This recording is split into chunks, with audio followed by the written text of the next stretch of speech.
എല്ലാവർക്കും നമസ്കാരം. ഇന്ന് നാരായണീയം 35-ാം ദശകത്തിലെ 2-ാമത്തെ ശ്ലോകത്തെക്കുറിച്ച് ചിന്തിക്കാം. ഹരേ നാരായണ. സുഗ്രീവേണാനുജോക്ത്യാ സഭയമഭിയതാ വ്യൂഹിതാം വാഹിനീം താം വൃക്ഷാണാം വീക്ഷ്യ ദിക്ഷു ദ്രുതമദദൈതാ മാർഗണായാവനമ്രാം. സന്ദേശം ചാങ്കുലീയം പവനസുതകരേ പ്രാദിശോ മോദശാലീ. മാർഗേ മാർഗേ മമാർഗേ കവിഭിരഭി തദാ ത്വത്പ്രിയാ സപ്രയാസൈ. ഇനി ഈ ശ്ലോകത്തിലെ ഓരോ വാക്കുകളുടെയും അർത്ഥത്തെക്കുറിച്ച് ചിന്തിക്കാം. സുഗ്രീവേണ, അതായത് സുഗ്രീവൻ, അനുജോക്ത്യ, അനുജനായ ലക്ഷ്മണന്റെ വാക്കുകേട്ട്, സഭയം അഭിയത, പേടിച്ച് അരികിലെത്തിയ, വ്യൂഹിതാം വാഹിനീം, വ്യൂഹങ്ങളാക്കി നിർത്തി. ആരെ?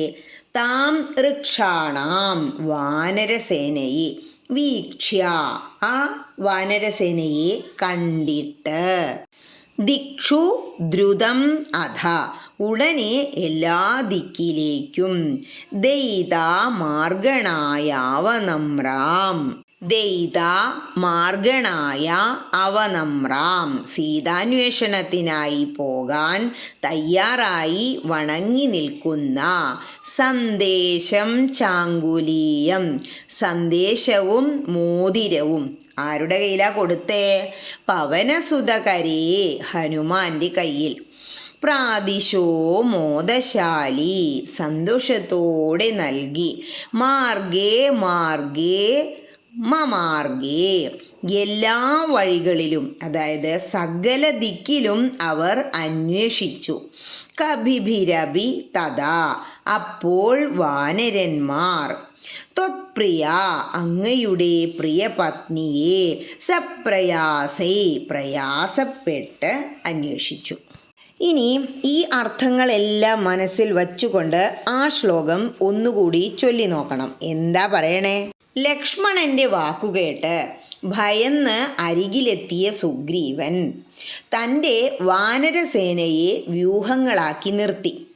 സീതാന്വേഷണാർത്ഥം എല്ലാ ദിക്കുകളിലേക്കും പോകാൻ തയ്യാറായി വണങ്ങി നിൽക്കുന്ന ആ വാനരസേനയെ കണ്ട് സന്തുഷ്ടനായ അങ്ങ് ഹനുമാന്റെ കയ്യിൽ സന്ദേശവും അങ്കുലീയവും നൽകി. പിന്നീട് വാനരന്മാർ സകല ദിക്കുകളിലും ചെന്ന് അങ്ങയുടെ പത്നിയെ പ്രയാസത്തോടെ തിരയാൻ തുടങ്ങി. ഹരേ കൃഷ്ണ.